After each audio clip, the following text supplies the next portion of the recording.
Bizda keyingi mavzu, ya'ni ikkinchi mavzu 9-sinf biologiya darsliklar tiriklikning tuzilish darajalari. Xo'p, biologiyaning yutuqlaridan biri hayot har xil darajada tuzilganligini aniqlash bo'ldi. Hayot hozirda molekula, hujayra, organizm, populyatsiya, biogenoz va biosfera darajalaridan tashkil topganligi aniqlandi. Birinchisidan boshlaymiz. Molekula darajasiga to'xtaladigan bo'lsak, har qanday tirik organizm qanchalik darajada murakkab tuzilishiga qaramasdan hammasi biomolekulalarda, biopolimerlarda, ya'ni oqsil, yog', uglevod, nuklein kislotalardan tuzilganligi ma'lum. Bu molekula darajasida tirik organizmga xos qaysi xususiyatlar kuzatiladi? Masalan, quyosh energiyasini organik moddalar kimyoviy energiyasiga aylanishi, moddalar almashinuvi, irsiy axborotda berilishi, shunga o'xshash tirik organizmga xos xususiyatlar kuzatilgan molekula darajasida.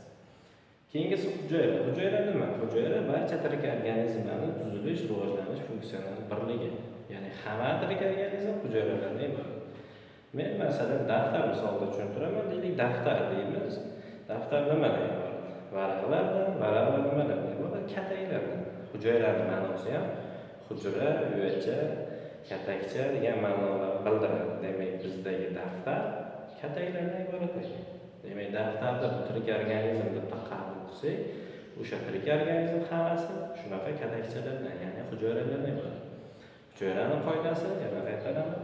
Barcha tirik organizmlarning tuzilish, rivojlanish va funksional birligi hisoblanadi. Hujayra darajasida ham moddalar energiya almashinuvi, irsiy axborotda berilishi va tirikligi umuman bir butunligi ta'minlanadi. Ya'ni bir dona hujayra bitta organizm bo'ladi. Ularga yaqqol misol bir hujayrali o'simliklar, bir hujayrali hayvonlar ularga misol bo'ladi. Masalan, deylik o'simliklarda xalaminovanadi, hayvonlarda deylik soxta yoqlilar, xipchilliklar, sporalilar, infuzoriyalar, ular hammasi bir dona hujayradan iborat va organizm qanday vazifani bajarsa, o'sha ularda bir dona hujayra shunday vazifalarni bajarib oladi, hamma vazifani bajara oladi. Va keyingi darajamiz organizm.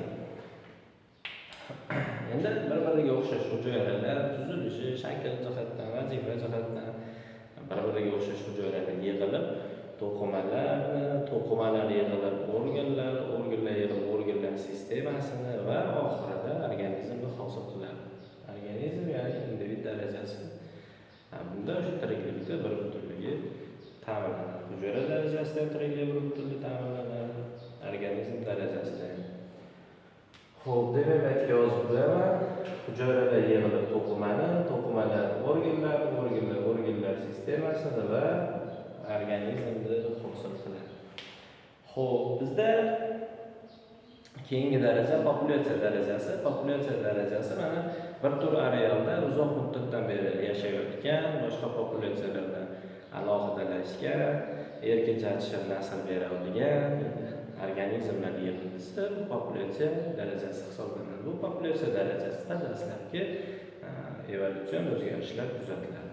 Keyingi darajamiz bizda biogenoz darajasi. Biogenoz darajasi tiriklikni qolgan darajalarga nisbatan yuqori darajasi hisoblanadi. Biosfera darajasida asosiy vazifasi energiyani to'plash va taqsimlash hisoblanadi. Biosfera darajasiga bir nechta populyatsiyalar kirishi mumkin.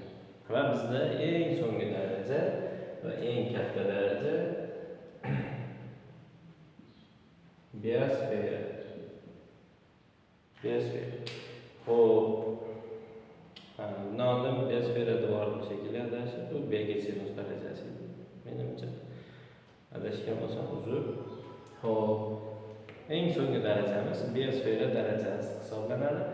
Sayyoramizdagi o'sha jamiki tiriklik qatlamini qoplab olgan daraja biosfera darajasi hisoblanadi. Deylik, litosferani 5-6 kilometr pastigacha yuqori chegarasi ozon ekranigacha bo'lgan qatlamda tirik organizmlar tarqalgan desak, o'sha tarqalgan jamiki qismni qamrab oladigan daraja bu biosfera darajasi hisoblanadi. Biosfera darajasini elementar birligi bu biogenoz hisoblanadi. Biogenoz vazifasini energiya to'plash va taqsimlash deydigan bo'lsak, endi biosfera darajasining asosiy vazifasi moddiy energiyani davriy aylanish aylanishi hisoblanadi. Shu tirik organizmlarni tuzilish darajalari hisoblanadi.